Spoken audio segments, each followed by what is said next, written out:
I've had the pleasure of fishing with Tommy several times in his boat, and I can tell you that in terms of being able to manipulate a fly line and a streamer and impart action, there are a few people that know that have the skills that Tommy has. So he has created a fly called the Drunken Disorderly, among other flies, and I have become a real fan of this fly. It does absolutely incredible things. So we asked Tommy to come out and talk to us a little bit about the fly. Very good. Okay, so we're going to start with a tail here. A couple of nice saddles. I got one in olive, one in yellow here just to mix it up. Anytime you're tipping a swim fly and you're trying to get to those different hemispheres, really does good to kind of, we talk about off equilibrium in fish, and I'm going to start with a story. It might take a little longer. Help me to stay on track here while I'm tying and talking at the same time. Give them the smolt story. I used to guide steelhead a lot in the springtime, which I don't anymore because it's just ugly and it's snagging and naughty and whatever you want to call it. But there's some things that I saw when I had all that extra time on my hands, when I had just folks out of the boat, and we have these big smolt balls, which is to say the 2-year-old steelhead. They come down in, anywhere from pods of like, I'd say 15 to 50. And they're all about, say, 8 to 12 inches. We have all this natural, we have all of our fish are wild on the Pere Marquette. We don't get the brown trout or steelhead plants. And as a result, you can see these big balls of fish exiting the river around the first, second week of April. You'll start to see it. And these smolt balls will come over these shallows. And you would see this group of like 50 small trout coming up onto these shallows. And one of them would break off and just start cruising towards like the other bank as fast as it could. In its exodus, you would see that fish kind of flashing like a rapella, if you think about it. The flashing is basically the fish's belly with an off equilibrium of air, or the swim bladder, or maybe it got bumped on the head, who knows. But as soon as the fish is trying to keep its belly under them, the trout notice that. It's like seeing that like injured deer in the herd, or the lion hunting, the antelope, and it sees that one that's off, and it picks that one. It wants to break it out of the herd so it can have its way with it. And that's exactly what happens when these smolt would get. You would never see the brown trout until the very end. The fish would get close to the shallows, and this big just butterball would come up and just end it with this, like somebody throwing a shoe in the water. And there would be no more smolt. And these brown trout had gotten it down to a rough science, having these steelhead over the years and years. And, some of these brown trout are old enough to drive cars and vote, for that matter. And they get a pretty good routine down. And in that routine, we've tied a lot of these flies in the idea that if you can show that off equilibrium, that rapella kind of tipping yaw, that little shit, I'm in trouble, I'm trying to keep myself square, but that was a big bite trigger for us for a very, very long time. So you guys can see I just put in that tail, kind of marry it. You can kind of see it's very, I'm trying to make that butter knifey, so I want those cuffed together. Any flash will do. I mean, if you can ever come across the Cascade crinkle flash, this stuff is like kryptonite. I won't lie. Head run works really good. Dano's got all of this stuff up at his shop at 1884, by the way. He's fully invested with fishing this witchcraft, so. I don't think I've seen Yeah, that. We're gonna have yeah, to no, go. it's a blend. It's not just one, and it's a really heavy duty flash. I'd say there's one drawback. Anytime you get into the crinkle flashes, as you get them wet and dry a few times, it's not like Flashaboo that as long as you don't dent it, it'll be fine. This stuff has a tendency to dry out after a while, but usually the wire in the middle of the fly will give out before you've got to sweat that kind of stuff. You know what I mean? So once the wire goes out in the middle, and we cut this, guys, maybe 2/3 the way down that. We don't want to cover the whole thing. See that nice dark back there? That's just going to be our tail. And then I'm going to get in here with some. You can kind of see the best way to use your polar chenille, and I can't stress this enough. Polar chenille is, I mean, really the easiest way to build body without building mass. And if you're going to get into swim flies, you should understand that silhouette is far better than mass. When I used to tie a lot of the stuff when I got back from Alaska, it had a lot of mass and it was tough to pull out of the water, stuff on the shoulders for that matter. And as I got into these swim flies and saw that the fly could go 4 ways to that one that I was giving it, it really was not hard for me to kind of go all in on this. And really the biggest inspiration behind this would be probably the Dahlberg diver, the muddler minnow, maybe a little Gallup cougaree mixed in there. Mhm. There's a lot of influences here, but I got to tell you, my main influence would certainly be a Rapella. And the reason being is this, is we always talk about change and flyer. This one worked that day, and that one didn't work another day. You talk to a Rapella fisherman who's been fishing a black and gold number 13 for 25 years. Guess what he's using tomorrow? Black and gold number 13. And he catches fish every time he goes out. And he's not doing anything super special, but that bait in conventional action is doing all that work for him. Whereas in fly fishing, we have to make that action. So we either choose to kind of do the easy out, which is to say depth equals lead. And I would argue if you're using a sink tip, why are you adding more lead to the fly at that point? I mean, you've got 300 grains of it. Why don't you use that instead of a barbell? And in doing so, the difference between fishing leaded flies and swim flies is the line fishes a swim fly. With leaded flies, it's more direct. So you're actually jigging directly to the fly, the weight of it, to lift it up so that it can have that falling retreat. Whereas this bug, we're trying to put shock into the line that transmits to the head of that wedge to provoke an action of 4 ways to the one. If that I makes think any sense. I think this is a critical point, Tommy, that took me a little bit to understand the difference between a swim fly and a lead-headed fly, and the fact that you're fishing the line and not direct to the fly. And I think that's a critical point that I think is worth restating. We get into all the different lines for different reasons and this and that, and we choose these different sink tips based upon the watersheds and the depth we need to fish. And then again, maybe even the size of fly we're trying to transmit those actions and shocks to, which is why we don't use rod. In most case in point, we're using the shock the line with a straight strip.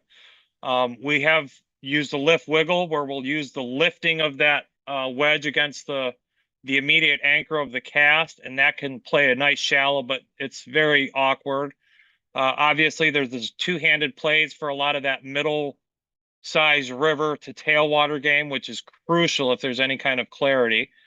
And then obviously the down swat, which is really the backbone. That is probably the one technique in these deliveries among the 5 variations that is probably delivered in every cast, because we start with that initial depth grab of 1 or 2 feet with that swat of the thumb, where we swat that line down to amplify that shock delivered to the wedge so it would dig in hard, but then swim out or swim up. And that recovery, that swat, is then kind of relaxed. In that intermission, you give some slack to allow the sink to, and here's Maro, it's funny you break. So these sink tips, everybody's buying them and fewer are using them. And there is really a difference. If you go out there and throw a sink tip to the bank and simply strip it in, one could argue you're fishing it more like an intermediate than a sink. A sinking line is only sank if you allow for slack upon its impact. It has to be split shot. It has to be allowed to achieve some depth before you would then strip and then bring that fly down to its achievement. So with lead, you don't really need to play that game, because the lead is already its own depth and it will enhance whatever depth that you're trying to get. I'm not big on depth. I think depth is overrated. Plus, you can't see them eat it if it's too deep. So I don't believe in the idea that these fish are moving 2 yards to come get your fly, that your necessity to hit the bottom is necessarily warranted. I don't buy that. So the idea that with my 250 or 300 grain sink tip that I need to then again add lead to the fly, I'm not. That's something I did when I was a teenager. I've outgrown that. So I like watching swim flies. So the rabbit strip, the leather piece on the rabbit is very thin. Very. On the groovy strips, you can buy them or could buy them in a micro groovy. And Yeah. whenever I'm doing these like small ones, this is a micro. I tie one smaller, that's a nano. having that very small bunny, can you see that collaring effect there? I don't know if it's showing up on the, is it? Yeah, yeah. Yeah. But It- Yeah. when I think, So- I mean, like, do you ever worry about the thickness of like the thickness of the leather on the Zonker strip? You know what I mean by that? Yeah, so I actually used to use the some of the dubbing loops and stuff like this to add in my bunny. The problem is that the speed at which we're casting these flies and then the impacts to the water, the dubbing loop material would last a fraction of the time. It would just simply, as you use the fly more, as you know, no matter how much you tighten down, the thread wants to let up a little bit when it's wet. And in that wetness and a dubbing loop and slamming it enough, I just lost too much material. And the groovy strip here, I don't know if you can see this, but I mean, there is not a lot of, Yeah, it looks I mean, very thin. Looks very, very no, thin. it's very, no, this stuff's gold. I mean, Yeah. and I've got like piles of it because I bought it up the last, I don't know, 7 years. Again, it'll be back. And if you want to, call Montana Fly right now and just say, we're looking forward to the groovy strips, Tommy said. And that should help. That should help get stuff. But yeah, it gives a really nice ability to see. You can see like there's a yellow in there, like a brown orange, and then a cream with all grizzly in there. But that gives a really nice effect. Oh, thank you, Dano. Yeah. So we're gonna go in here with our first flank. Sorry for talking and tying and teaching Hey, all at the same. So you guys keep me in the Tommy, straight and narrow here. Go ahead. can I ask you a question about the polar chenille on the different sizes? Are you clipping that at all to shorten the Negative. length? No, you just keep Negative. it. By the time the smoke clears, it all lays back anyways. The nice thing about the polar chenille is that it only really opens when it relaxes. The rest of the time, it would be like a fur. It kind of flattens. And again, there's so little to it. As soon as I start getting into the dubbing loops or doing blends with dubbing loops, then Yeah. I get into a mass. There's like a heavy amount of drag in that pinch. You know what I mean? I don't want mass here. I'm not looking for bulk. I'm trying to build a paper airplane for underwater. Does this make sense? I don't Sure. want Yeah. any, you can see it very, this is why we're down to feathers. And I don't know if you've ever picked one of these things up, but everybody that picks one up and sees the size of them the first time go, damn, that's really light. Because you know why? There's no lead. Exactly. I mean, the whole profile of this, the heaviest, most bulky part of this is that 2 wrap of micro bunny. The rest of this is plastic and chicken. So there's not a whole lot of just gonna pop that off. You should use your scissors there. That's naughty. Gonna give that really tight. You really want to make sure that's really nice. But now if you can kind of see here, we're kind of keeping all of the colors of brown trout in mind whenever we're tying this. Big fan of putting a spin on my thread. Just keeps it from splicing when I'm going for those last ones and really lets me rock in my my whip finishes. And I'll take my little whip finish there and I'll give that a little extra grab there to bite that GSB. Whenever you're tying this fly or any really hardcore streamer, I do recommend the GSB. And when you're cinching down your materials, take the time to give it good snugs because GSB, you can do that. And it locks that stuff down and it fights that opening that we were talking about when things are kind of turning that way. Okay, so here's kind of what the under. size GSP are you going for? Oh, which one's this one? This is that Semperfi Nano 100 denier. 100? Yeah, there you go. Yeah.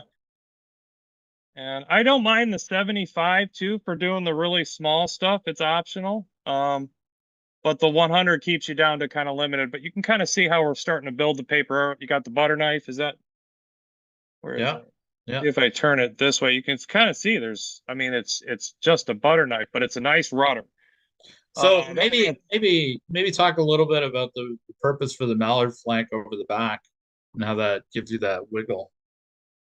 Well, if you guys have ever made a paper airplane, right? And you always see that like the back is there and then you've got the underside rudder, right? I'm not doing anything different here. I'm building something that would dart and then swim out. I'm not looking for something that I pull and then falls. That's just boring and leechy, and it's hard to even call it sculpiny. Nothing falls except for a leech or an earthworm. You know what I mean? Maybe a crawdad in really bad shape.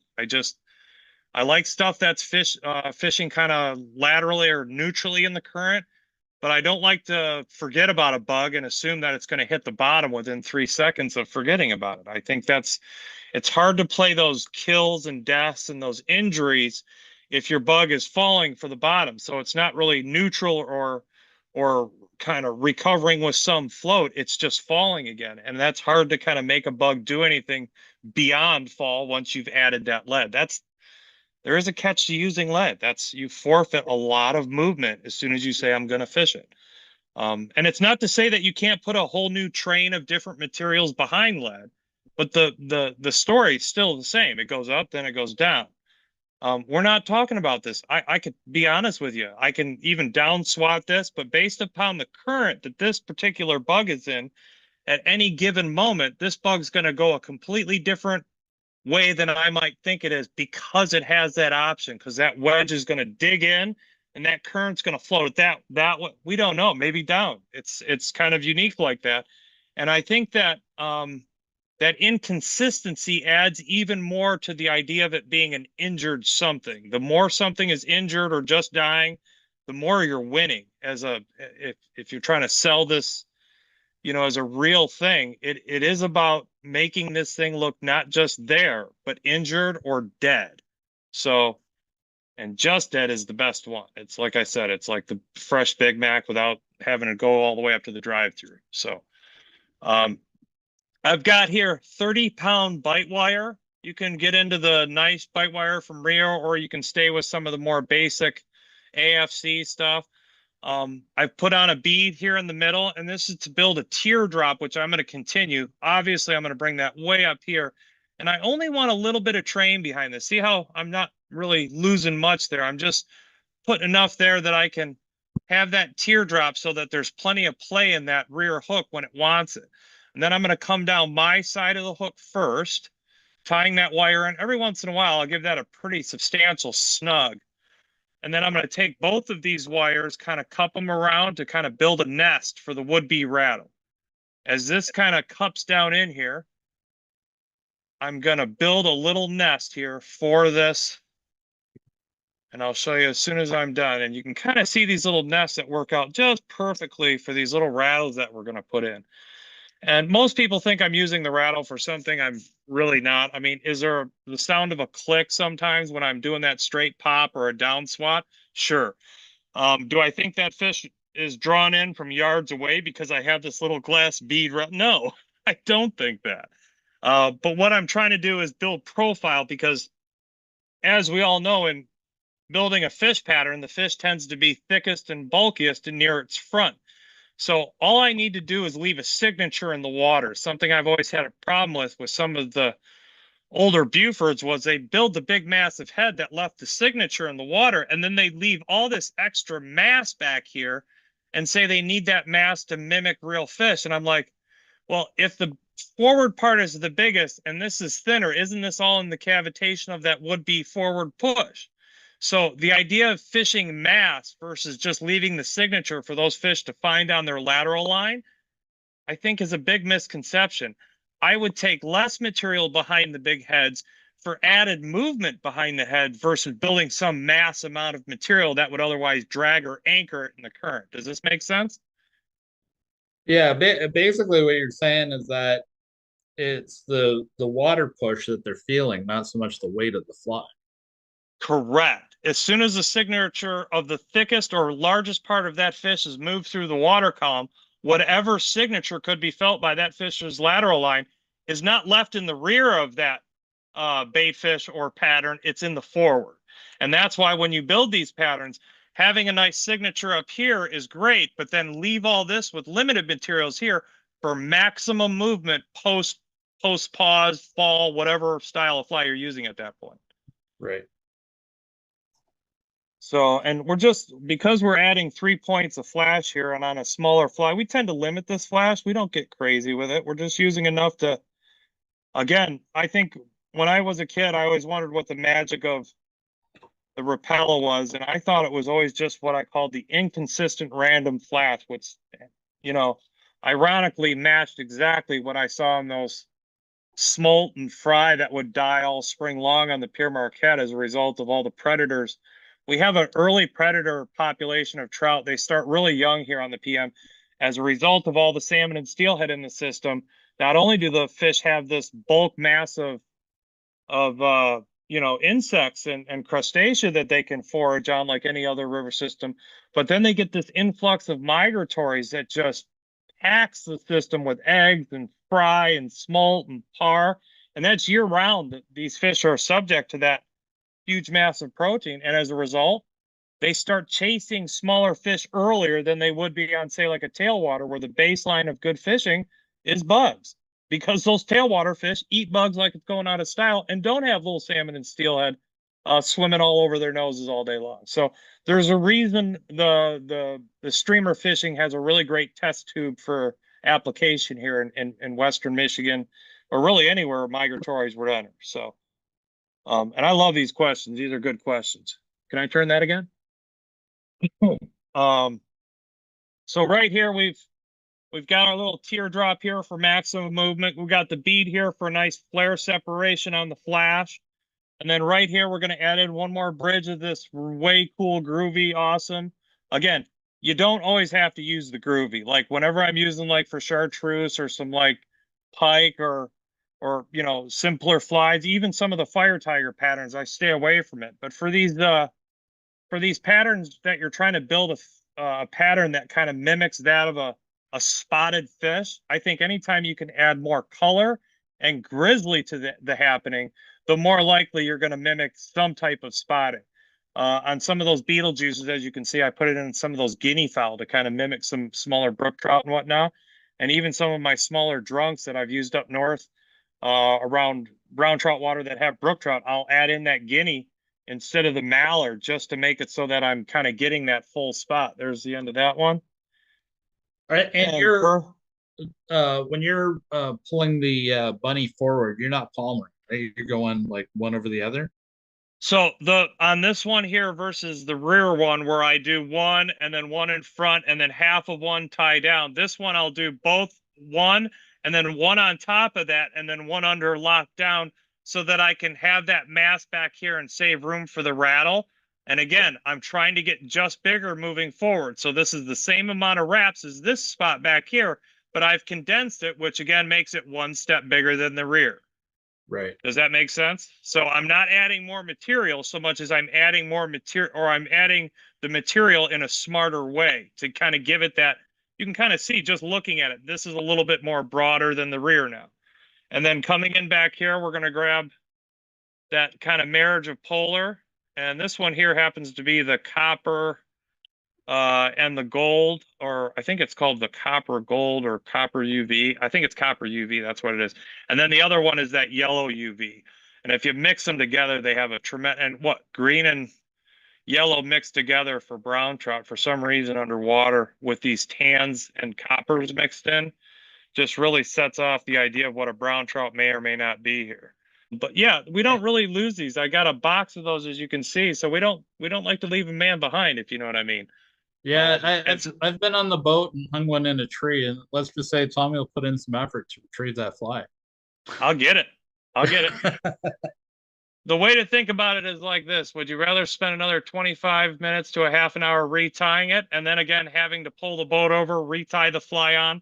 And here's the other part of that, the picking of the fly out. I think it's hilarious how everybody says, oh, I'm just going to reach in the box and grab a fly. When has that ever happened?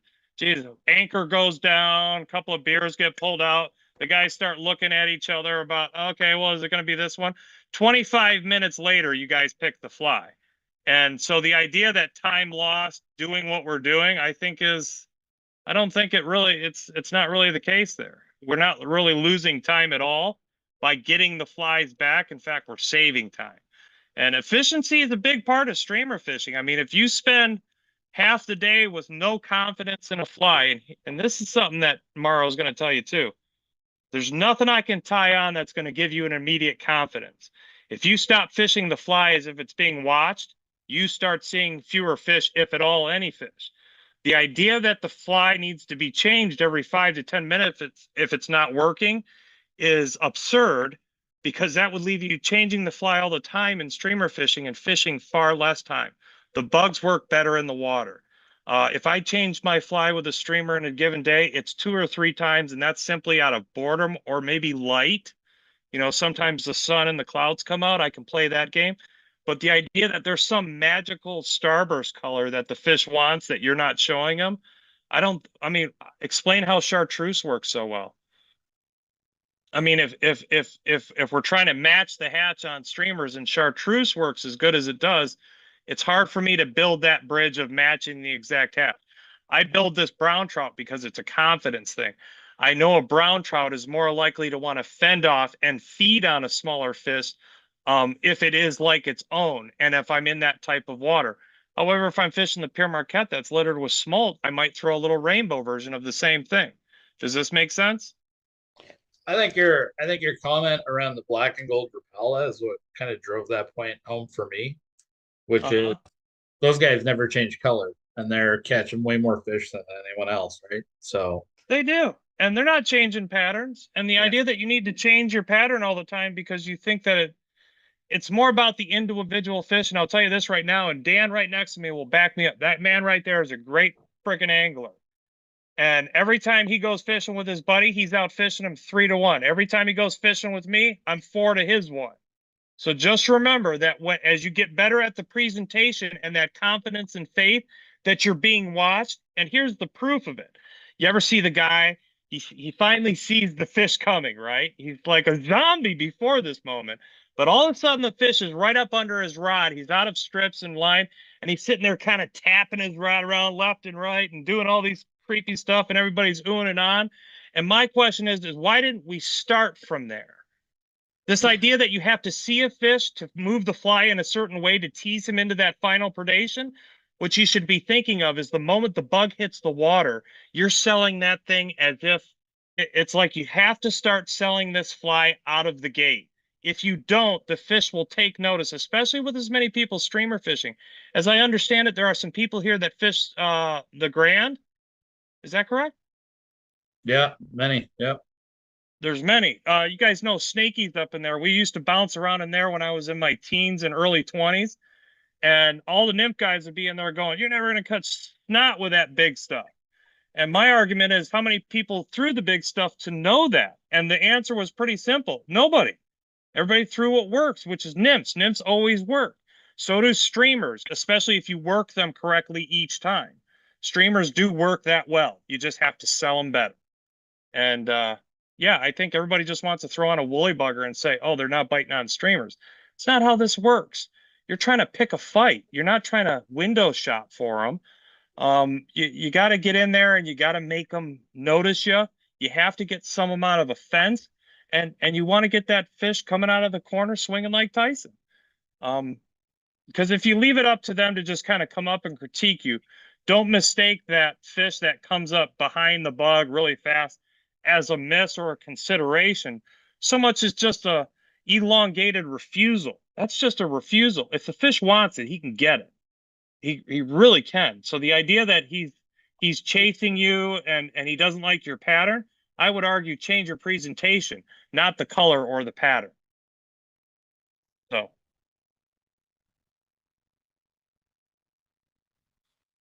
So we were talking about that general larging as a bait fish. So again, the rattle, people say, oh, do you think they can really hear a lot of that rattle? I said, no, not at 2 yards away. No, I really don't. I think it's still the profile, the bug, the movement. That's what draws the fish in from distance.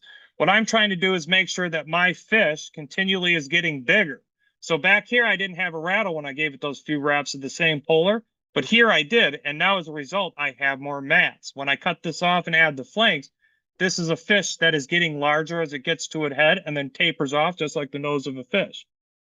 So yeah, it's pretty ugly right now. Give me 1 second here. Hold on. It's like a bad hair day here. Hold on. There's Is that a hairline product, the Rattle? Yeah, you can buy them. Really, all the companies are doing them now. It's just like, I think this one's like the 7mm or the 5mm 2-bead. Some of the bass guys use some gigantic stuff, which I don't really have any use for. I have a few buddies of mine that tie these big triples, these big ones on like 5 and 6/0 for muskies. And those guys are using those full dropout, double rattles on either side for these. It's crazy. And that, in fact, I think those fish to some level are picking up on that because that's a lot more chatter than what I'm dropping in the water. What I'm looking for is simply to build the profile of this fly without, again, adding a whole bunch of thick material. I've got a hollowed out glass bead with a little bit of knock in there. Here's one thing I do think about the rattle. Do I think it draws them in from 2 yards away? No. However, everybody's had that fish in and around that fly in those last 4 or 5 strips, and they'll do that tap around to kind of finish that predation or that last minute, come to on the fly. If that fish is within, a yard or so or a few feet of that bug and you tap that thing right, do you think he's going to hear that little click like it's a broken back of a fish? Why not? It's no different than, hear a lot of guys, oh, I don't like putting eyes on my flies. And I go, well, okay, that's up to you. My argument is this on this. At a distance, do I think the eyes matter? Absolutely not. But when a fish comes in, as you know, none of these fish can eat a fish backwards. It'll kill them. The fins will open up. They'll choke themselves. You'll see them on the side of the river dead as a doornail because they tried to swallow a fish backwards. So if fish have to eat all of their bait fish or medium fish head first, the easier you show that fish's proximity to the head, the easier it is for that fish to get the angle to grab that head. So if putting a couple of sticky eyes on the side of a head gives them that kind of the dot on the target, so to speak, so be it. Sold American on my end. So there's just to pipe in here, I was recently listening to a podcast and it talked about how like little reef fish get laid, like they hatch on the reef and they float into the open ocean. They were always trying to figure out how the fish made it back to the reef. And it turns out that they listen and they can hear like the cracking and the popping noises of shrimp and stuff on the reef for like several miles away, and that's how they get back to the reef. And then those lateral lines and stuff, they're picking up stuff that we are only. I mean, to be honest, I don't really know if the community's fully aware of what that lateral line picks up. I mean, we all have our guesses, and there's this study here and that study there, but there's a lot of sensory going on. And what tells us this is if you've ever gone and fished absolute chocolate water, I'm not talking like heavily stained. I'm talking like you gotta watch for trees coming down because it's just flowing harshies. And you will go out and throw giant black streamers. And how the hell can they find those things if you can't see your fly 6 inches below the surface yet go down and still catch a half a dozen fish? Because not because they could see it, but because they could feel it. And half of the takes that you get in muddy water are right above the fish versus kind of broadsiding or bringing it by a fish, because they're always using what little light they have on those muddy conditions to kind of look up and find some silhouette, which is why black or claret, depending on how you're looking at it, have the strongest silhouette in any watercolor. It's just that's the most powerful color of I mean, it's not I thought it was black when I was a kid, but I reread that claret underwater, which is to say a little bit of red in the black, actually stands out more than black itself, which kind of blew my mind. But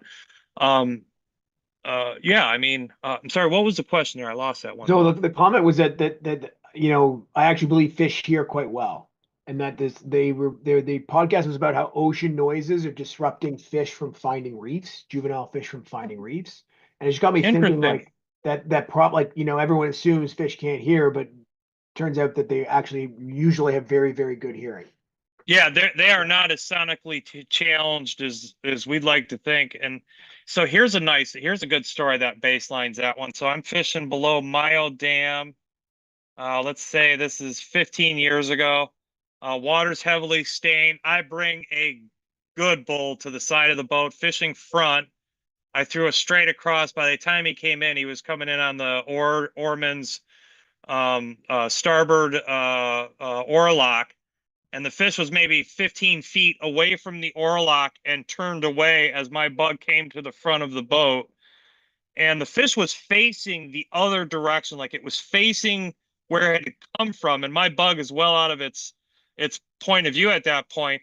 And I remember that was like one of the first years we were throwing the bigger drunks over there. And those had the little bit larger rattles in them because we were throwing like the 2-aught and the 3-aught. And I simply gave that bug 2 little taps with the rod, all but giving up on the possibility of catching that fly. I did those 2 taps. That fish wasn't looking anywhere in my direction. He turned around, came 50 feet across the bow of the boat, off the oarman, and grabbed the fly. There's no way he saw it do that. There's no way. He felt that. He heard it, the click, whatever you want to call it. At 50 feet away, that fish was aware of that movement and made an about face and killed that thing right off the bow of the boat, but not after going by the oarsman again. So, yeah, I do believe that they pick up on stuff. I also believe that the rattle that I was using in that triple, by the way, was a bigger rattle than I'm using in this tiny one here, which is for more creek or medium river stuff. That reminds me, Mauro, you said you wanted to get into some chatter about the smaller water.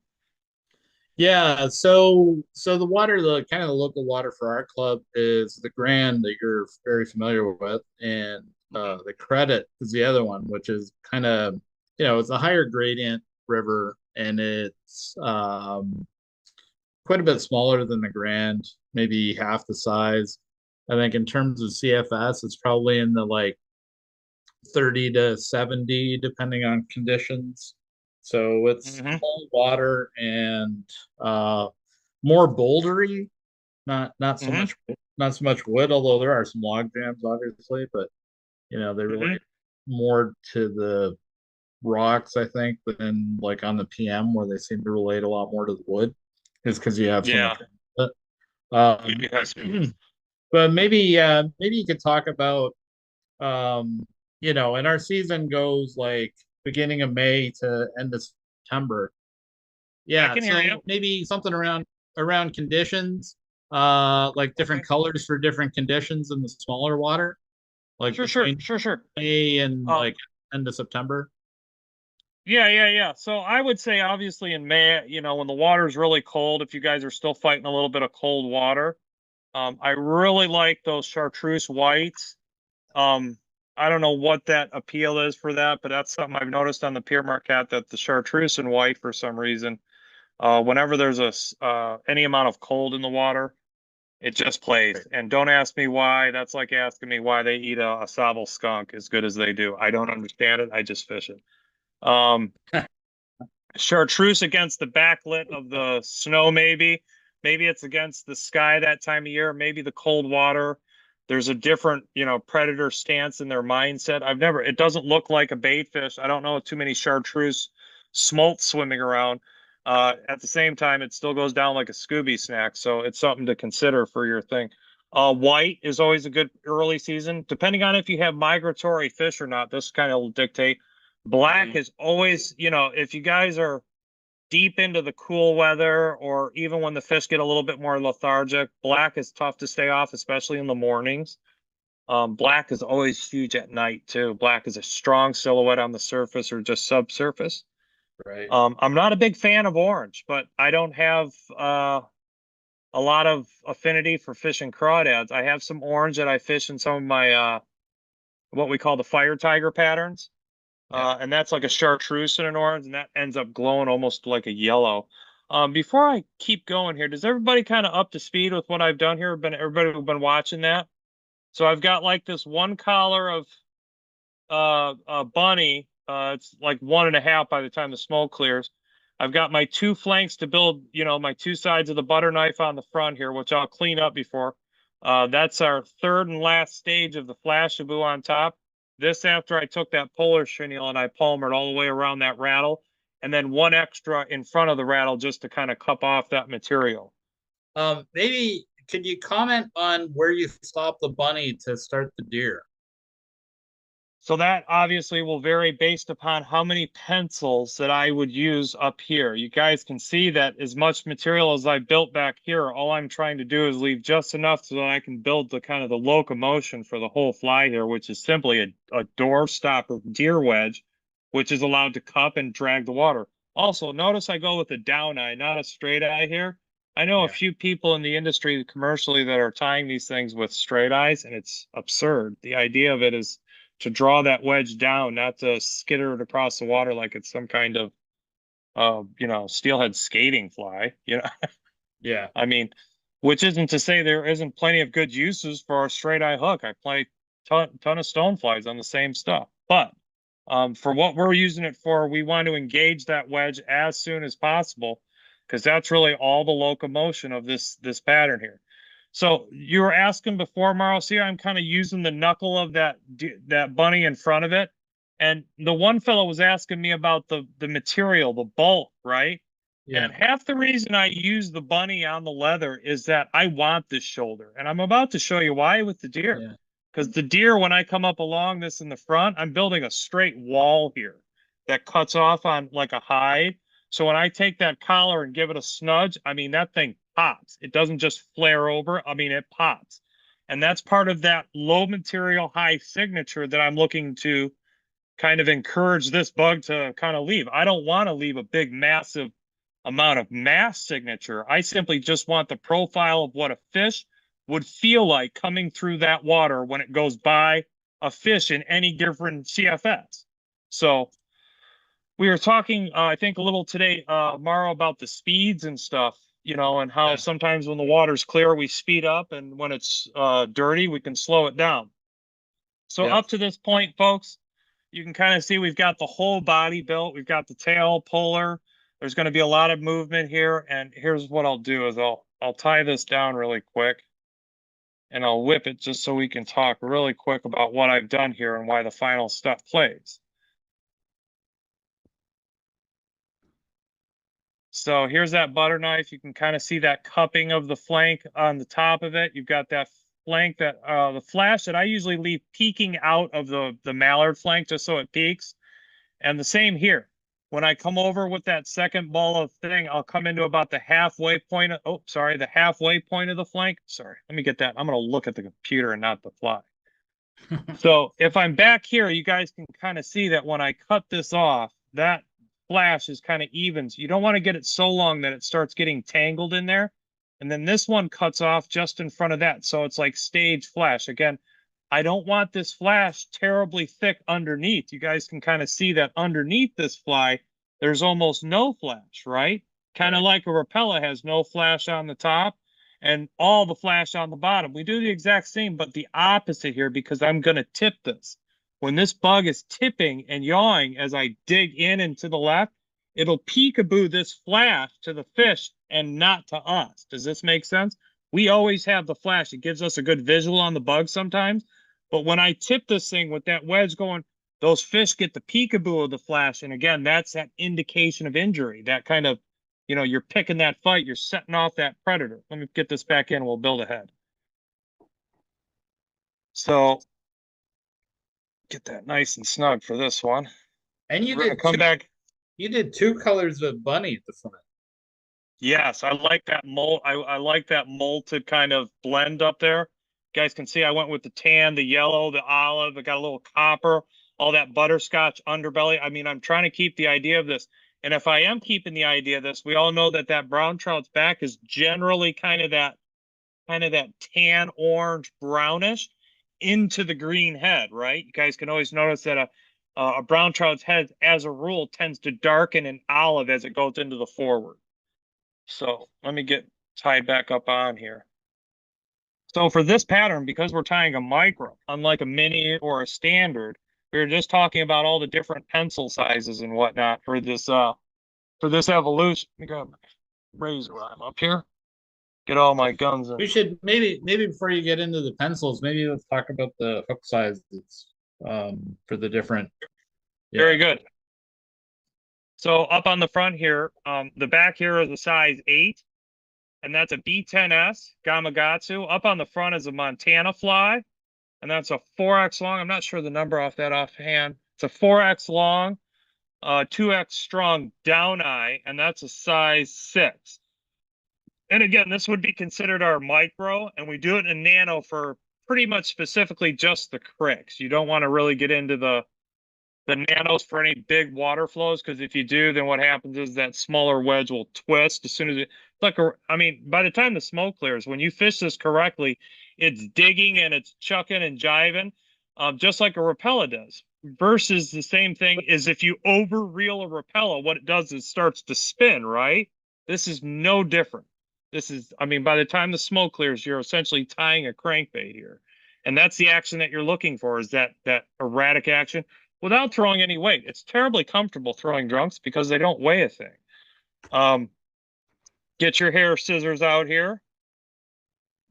And we're going to take a full pencil of deer. Oh, did I mention also, Maro, that that wire in the middle is a 30-pound. And It then, did, yeah. okay, and then like if we were to get into some of those big triples like the 5/0 and stuff, we get into like 65-pound just to keep the tension of that heavier hook in the back at that point, right? So again, let me make a comment here on the triple, Tommy. Uh-huh. There's a guy out there that has a video that Hmm. is completely incorrect. And he's tying this fly, and it's a triple, but he ties it with 3 shanks. So 3 hooks. Yeah, he's unaware is what he is all. No, exactly. And I'm just warning people that if they go to some video or try to find a video online, make sure you're watching Tommy's video. There isn't a correct. From what I can I tell. love the game changer tails, the way they slither. And we've actually tried to implement some of those game changers, especially any place where the water slows. The problem in Western Michigan is everywhere where we're fishing trout, for the very most part, we're fishing them in some kind of flow, and that tends to straighten out the tail. It doesn't let it do that really cool, like when you're fishing it in slow water for smallies or muskie and pike. Right. It's hard to make the game changers work. So I think that's kind of the biggest reason I went with this kind of this more wide glide crankbait versus kind of that game changer. Not that a game changer isn't cool as hell. I think they are. I know Blaine well. It's a very cool fly. Yeah. I just, in any time there's current, we've had a problem keeping the tails from just straightening out. You know what I mean? And we've got our hair, got a big stacker. I got this giant, it's called the whitetail. Is that thing showing up, or did I do that? No, I don't see it. Oh, hold on. You got to come. There you go. Oh, there we go. Dano's doing cool stuff. So this is a big whitetail. These things are massive. I found this at a show. And there we go. But you don't really need to on this size fly. On other size flies, you could. That's a better start. Okay, and what I do here, guys, typically I'll cover up about 3/4 of that bunny. See where I bring those guards? Right up to about here, I'll grab the back, make sure that's real snug to that wall that we were just talking about. 2 pulls, and I'll bring that down way back here. I'm pulling down that fly. Then I'll add in 3rd, 4, 5, 6, just to lock that thing down. Give that thumb action in there. Make sure your collar's getting the good spread. And then I do recommend these packers. These things are really good when you're working a lot of deer in a short spot.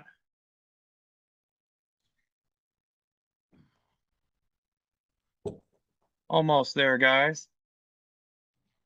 You guys can see with my thumb here, what I'm doing is I'm just kind of maneuvering this collar in such a way that I can see it on the bottom underside and on the starboard side going up under that lip to make sure I've got a good coverage. And then I've got my nice big lion hide here. Take that one more push back just to maximize as much of this hook eye, because I always ask Morrow, I use the whole bloody hook. You can see I'm just pulling on this deer now. As I've got it locked down, I'll give it one more snug pulling on that deer. I want all of that collar pinch, and I've got all that material now in front of that thread. See that? Now I've still got enough. I'm still going to get 2 more pencils of deer, albeit smaller pencils, because this is a micro. I'm going to get into a little bit of an olive mixture here.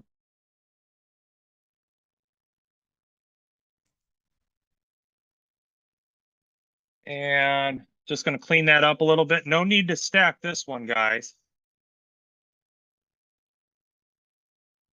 I'm going to take, I'm really going to nurse that thing back there, give that a push and a tug. When I come back, I'm pulling down that hook back in there. I want that deer right up on that brown. There goes that thumb again, just getting that maximum coverage. I'm amazed at how little room you leave for the head. I gotta tell you. Why is that? Well, I mean, I've tied a bunch of these, and I always find that if I don't leave enough room for the head, I'm in trouble. You seem to be able to get a lot of deer hair into the. And you should see me try and do my taxes, Morrow. I mean, I'm terrible. I can't do any of that shit. But fly tying and brown trout, I've got somewhat figured now. But computers, taxes, I mean, my wife's made it so easy for me to just regress into my 25-year-old self the last half a dozen years. She doesn't really need me to grow up. She's already an adult. We only need one in the family. Well So done. we're going to take yet again. We're going for one more. And I know that doesn't seem like a lot of room up there, but when you get that wedge right up on that eye, it walks better, doesn't it? Because you get that nice neutrality right out of its head.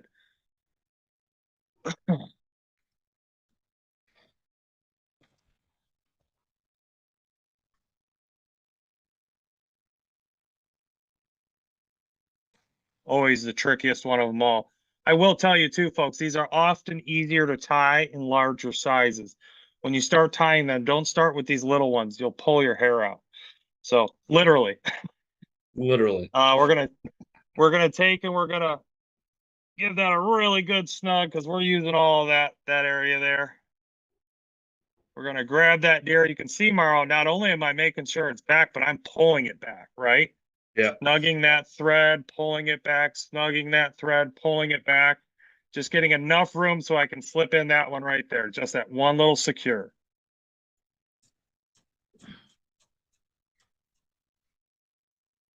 That's enough. Now I'm going to give this one more push and I'm going to whip it.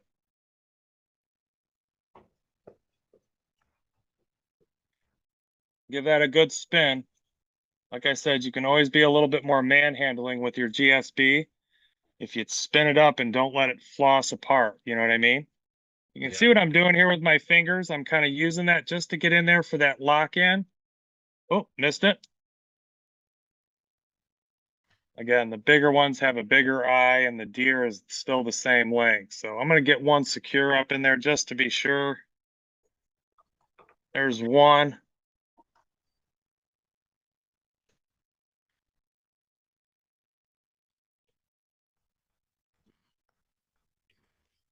And there's two. Give that a nice snug in.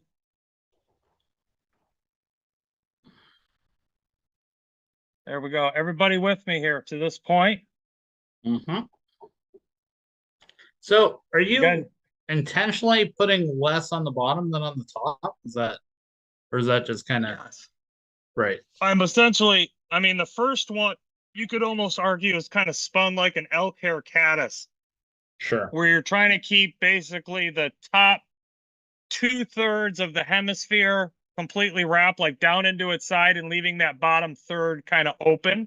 Yeah. But you don't need the material under that chin for two reasons. One, it's just it's bulky and you're not using it where you want it, which is to float the head. But number two, if you have any float under the chin, this bug will have a tendency to not right itself. So all these actions I want this thing to perform post strip when I give it those actions, I also want it to recover perfectly. I want it to still have a hemisphere of up and down. That head and back is to the belly. I don't want it to just roll over like a leech, do I? So Right. if I have all of that deer up in the top and not on the bottom, then that deer has a tendency to right itself level and that whole swag happens behind it. Is everybody with me on that? Maybe since the whole hook question was brought up, maybe you can talk about front hook versus back hook. Some of your thoughts there. Say that one more time. The what kind of hook? The front hook versus back hook, because we can only keep one hook, right? So like, do you keep the front or do you keep the back hook? So, and I would say this, for all you guys that are fishing in that fall or later season, stay with the back hooks because that's that fall growth season. Whenever you're fishing that shark attack or feeding season, I would stay with the forward hook because it's number one, stronger. Number two, again, most trout want to eat the head of a fly so they don't kill themselves. So the forward hook is the most likely contact point. Right. In theory. So, but yeah. but you are seeing times like, I mean, let's say like guys like Gallup, they basically say you always keep the front hook, but I mean, I've had many times where they're nipping at the back end. So Yeah. you feel like there are times when the nipping at the back end should have a back hook, not the front hook. If you guys are fishing that kind of season where you have, because you got to remember that the point of contact, there is a big difference between a fending bite and a feeding bite. A feeding bite is a full shark attack where they try and turn over and grab the head of the fly as they get it. so they can scoop it right down, take it head first, which you could argue is the whole reason why most trout commit suicide on the downstream progression of the fly. If you guys have ever noticed that in faster water, when the fly's coming down, the fish have a tendency to really shark it without as much critique, because the fish is offering that head up in its retreat downstream. It's like running right at the fish. All the fish has to do is, raise its pec fins and collide into the head of that fly. In the same respect, when you have a fish following the fly or coming up behind it, more so in the fall series, they're going to be nipping at that tail, which is where you could argue that rear hook. Thanks. So, I mean, and to say that I, want to use the rear, but like even on those Beetlejuices, we set that hook in the back with a shank in the front on those Beetlejuices that I was showing. It wasn't tandem hook. It was single hook. And we leave it in the back because we know at night that the fish have a tendency to come up and then behind the fly because we're fishing in the top of the column. Unlike if we're fishing a streamer where we might be just showing them that broadside position, or coming right down on them with that downstream persuasion cast, where you're either using bow tension or a direct upstream cast that is stripped right to your person, whichever. But as soon as you get into the swim fly, you realize that the shock of the line transmit a far. So think of it like this. A rod tip bends if I lift it. Because I lifted up the fly, there's a bend, and that bend in the rod is a shock absorber. When you're fishing a swim fly, you're trying to transmit shock. You're not trying to suck it up. So when you're fishing a lead fly, simply lifting the fly up and then having it fall is the baseline for the entire muse of different action that it has in the parachuting of its fall only. We can agree on that. If you put lead in the front of it, it's going to fall. It doesn't matter what kind of training material it does. It can slow that progression of fall. It can speed it up. But unless you keel weight a hook with like wrapping lead around the keel of the hook instead of up on the front, you're not really trying to get any other action out of that fly outside of an up and down leech-like maneuvering. When I shock a line, that is to say that there is no bend of rod when I strip a line directly to that water's entry, which is to say that rod tip to the water, that gap of line has zero, and I do mean zero rod bend per strip, so that that line shocks when I pop it. When I shock that line, that shock is transmitted to the wedge. The wedge does everything I need it to and more that I can't get a lead fly to do. Does that make sense? Sorry about that. And again, the lift wiggle, which is not to say it's anything like what, a lift and pop like a gallop. A lift and wiggle that I'm referring to that Morrow could probably discern to you over a little bit more time is you actually, if you're fishing a very shallow area or you're trying to keep your sink tip from ditching out in the wood or the bottom, but you still want that swim fly, in a piece of water, you couldn't even fish with lead because it would ditch in the moment you took your eye off of it. So what I would do is, because a wedge, and anybody that fishes a drunk for any amount of time will tell you that the moment you go to pull the drunk from the water and the drunk is still 2 or 3 inches under the water, that bug velcros to the water. It's anchored because that wedge doesn't want you to let it pull it from the water. You use the same problem that you're having with the cast in the presentation. As I send it over there, I let that sink tip achieve just a few inches of water, but because I'm lifting, the wedge is digging through that transmit. So as I'm shaking the line side to side in that lift progression, that bug is getting umpteen different shots of shock to it from the shocking of that line side to side. So again, even though I'm using the rod, I'm not using the rod directly to the fly head so much as I'm using it to promote that sink tip from sinking, all the while adding shock in the transmission. I'm sorry, I'm throwing a lot out, and I don't even know if I'm hearing what I'm saying anymore. So good. floating lines usually? You could argue floating line's better for if I fish lead flies today, I would fish a long leader and a floating line before I would fish a sink tip, because the lead in the fly is enough to have that low diameter leader penetrate that 3 to 4 feet that most of us are looking for. So sink tips and lead are I don't want to say they cancel each other out, but I'm not necessarily sure it's necessary. Whenever you're using a swim fly, a sink tip is generally necessary unless you're using a floating line and a long leader on a spey rod, in which case you're letting the leader and the wedge determine your depth, not the line itself. Does this make sense? Yeah, and so for the sink tip, are you going for like the 7 inches per second or how quick? I'm not so, and that's another great question. You know, there's a big myth on this whole I need to get deeper, faster, stronger, harder. That's so male of us all. The idea of a swim fly is neutrality. When a fish is dying, it doesn't hit the bottom. It just starts jolting around in weird, obscure ways in the mid column most of the time. So neutrality is what I want. I want a tight 5 sinking line most of the time when I'm fishing this fly. Now, if I'm on the White in Arkansas and the water's blown out and I need depth immediate, then I can start getting into some more aggressive sink tips where I achieve all the depth with the sink tip while the fly is sometimes still floating near the surface. But if I let that sink tip achieve 7 feet by allowing slack on the impact and that time for that sink tip to achieve that 4 to 5 feet, as soon as I lift that rod, where does the bug go? It goes right down to that 5, 6 feet of water where the sink tip is, doesn't it? So that's just the big tip to remember on all this stuff. Let the fly be fished by the line, not you directly to the fly. That's a leaded present. And I would argue that a lot of people that start with drunks, they end up fishing them kind of wrong.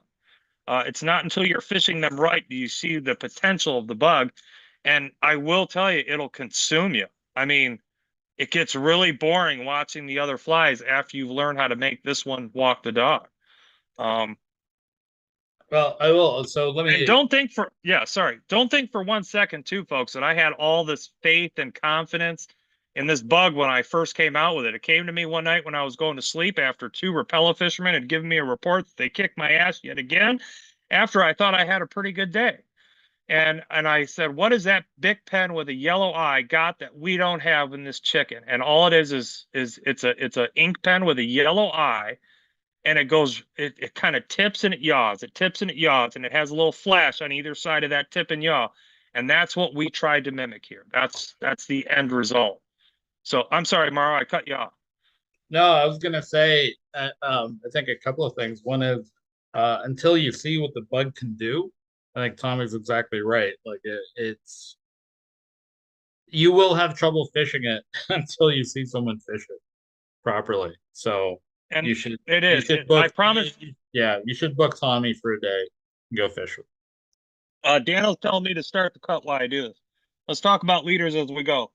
If I'm fishing like a big tailwater and my cast is upwards of, let's say that cast is upward of 80, 90 feet. You know what I mean? We're on a big tailwater, White River, Muskegon, something really wide, something where you can really spread your wings.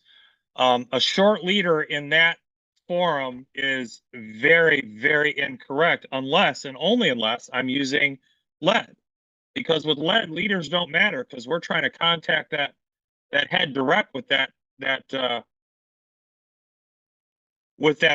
fly rod. We're not trying to add a shock in the line so much as we're trying to lift that bug up so it can resync in a unique, cool kind of pulsating, undulating, falling still just that way. Okay, here comes a big one. Watch how much I lose on this bottom. I mean, it's gone. Who wants it? We don't want it. We're going to come right up to that bunny up there. I don't need to see any of that material down there whatsoever. And I want a nice little primer here. You guys can kind of see that there's almost nothing there. And then right here, I'm going to come on the sides, kind of using that razor blade the way we like. These regals are kind of nice because you can just kind of get that basic overview of side to front, etc. This is kind of the rough cut. You kind of get it in your hand so you can really peel it apart. But just with those few maneuvers, you guys can kind of see the wedge taking place there. Now, I'm going to kind of clean this up in my hand here really quick, and then I'll show you some finished product here before we add all the dressing and whatnot. Almost there.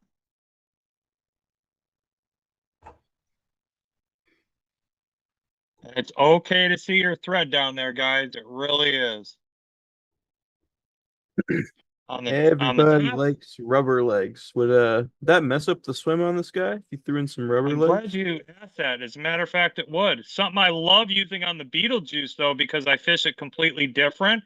But you're not wrong. Rubber legs would promote for more anchor in the current, wouldn't it? Yeah, Sure. I'm not looking for, again, I believe that a streamer take is kind of sold 2 or 3 yards away. And rubber legs, as cool as they are in close, I don't know if they're bringing them in from 2 yards away. You know what I mean? So, again, if I'm fishing a night fly where I assume a fish is going to come up behind that pattern and study it before it smokes it, now I could talk about that, especially when I'm doing that kind of loose drift back to the fish. If I believe he's on it or considering it, I can always drop that back a little bit. Almost there, guys. Just making this as pretty as I can in short order.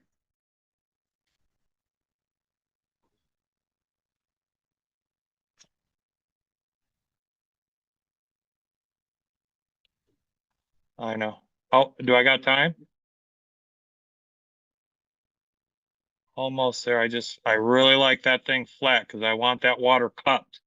Unlike a Madonna or a Cougar or a Muddler head, I don't want this water just to push off and get a float recovery. I'm looking for dig. I want walk. I want yaw. I want tipping hemispheres. I want that injury. I want that off equilibrium. Imagine a fish that has a ball of air in its gut that it cannot get rid of. And it's trying to keep its belly under him because it knows if it doesn't keep its belly under him, what happens? It dies. Can't swim if it's doing all the wrong things right. Almost there. I want a nice shaved head to show you that wedge. There we So go. on the Okay. top of the wedge, you want it really flat, like not bullet shaped, so that the water like hits the collar easier. I want it to, I don't want to dimple it. I tried doing that and it had the exact effect I thought it would, but to a level that I didn't need it. When I cupped it, when I would actually put a dimple inside that top, what would happen, it was over grab the water. It would start to spin the fly because it was grabbing too much water. Does this make sense? Yeah. So if I simply just leveled it out, and let me see if I can see this. Can you guys see that? Here, let me see if I can put it right up there. You guys can kind of see it's got that wedge now. Almost nothing on the bottom there, right? Just back now up, you've back got, up a little bit just for the focus. sorry, Back up a little bit, a little closer to you. how's, Yeah, there you go. There you go. how's that? How's Perfect. that? That's perfect. So you can kind of see that wedge, and I've kind of kept that theme of the olive head transitioning into that golden tan back with the whitened underbelly. We're trying to keep that fish in mind here, okay? I'm just going to clean this up just a hair more just because this is going to Montana fly. And let's see here. There we go. There we go. And that thing is ready for some blue. And I don't like anything but guards in that collar. So if you go around and you haven't gotten all of those back ends of your deer, just kind of pluck out the 2 or 3 that are still left. But you can see that collars. Remember we were talking, somebody had asked the question, why use the bunny? You can see that collar and how erect that is coming off of that wall of bunny. And if you think about it, there's almost nothing to this bug back here. See me pinching this together? There's nothing here. The entire signature of that pattern is right here. That stiff little guard and that little bulk of bunny. That's all the mass that this bug had. The rest of it is just air. It's just so light. So let's get some basic little glue on eyes here. Okay, I'm going to put in just a couple of teardrops of glue on the sides here, guys. And I do mean small for these smaller eyes that we're using. So we're going to grab some of that Solaris here. And all we're using this for, the biggest reason we use the Solaris here, folks, is to, oh, sorry. It's hard to do this in the vise. Well, I'll try. Yeah, I'll try. So what we're going to do here is Dana wants this thing back in the vise, so he's going to get it back in the vise. So what we're going to do here now is we're going to take a little craft brush here. We're going to get off our old glue so it spreads. Take our Solaras here. There we go. And goop. And so we got a semi-good stain of goop there. And what I'll do is I'll usually just take a pretty good hunk. I'll tap one side here. Make sure I don't take off my freshly glued eye. And I'll tap the other side. You're trying to, again, it's always good to give this a little bit of time for that super glue to set, but we don't have it, so we're on it. And then I'll take the rest of that and I'll flip it over. And I'll just make sure that all of that underside has got a little bit. And all I'm trying to do is basically give this deer some durability. And, you know, that's really the only reason we use it. You spend the time tying a fly like this, and, you know you're going to have to go dig it out of the trees a couple of times. But as long as you're going to spend the time making a fly and engineering a fly to move like this, it becomes not a nymph. It's not a dry fly. It's not even a hopper. It's something that you don't leave behind. If you hang it up on a tree, Mara will tell you there's a mild art to getting stuff out of wood. And if you get good at it, it's rare to lose a bug. It really is. And the more you kind of practice getting out of stuff, the easier you get. There's all kinds of little tricks like rolling off, I'm sure you've seen. Slack, keeping the direction of which way the hook went in when you did it. That's all we're going to do here for that thing. We're going to take our little poker here. Make sure I didn't fluster that eye up with any funky. And then I'm going to take my UV lantern, one usually about 15 seconds per side.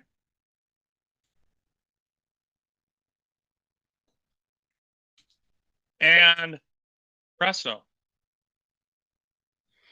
Drunk, disorderly, deceiver. That's where triple D, by the way, comes from. It's 3 Ds, drunk, disorderly, deceiver. And it would be just a drunk and disorderly if it didn't have the tail. The tail is what makes it the deceiver there, the little, whatever. But, I mean, you pick it up by its thing, it even kind of looks like a fish. Here, let me hold it back here. And again, Mara will tell you that there's almost no weight with these bugs. So they're very, very easy to throw, heavily actioned. And tie them durable. Like, use your GSB the way it's supposed to. Don't just wrap it around like it's denier. It's denier it's GSB. So give it a snug. Bite that thread into your material so they're less likely to move. I'm not a big fan of gluing everything. I see this new trend in fly fishing on and I can kind of see where they're using it on those terrestrials in the foam where that thread wants to open up and bust. But, on a lot of this stuff, I don't think we should be using that stuff. I think it adds weight. And if you're using your thread correctly, I think it's just overkill.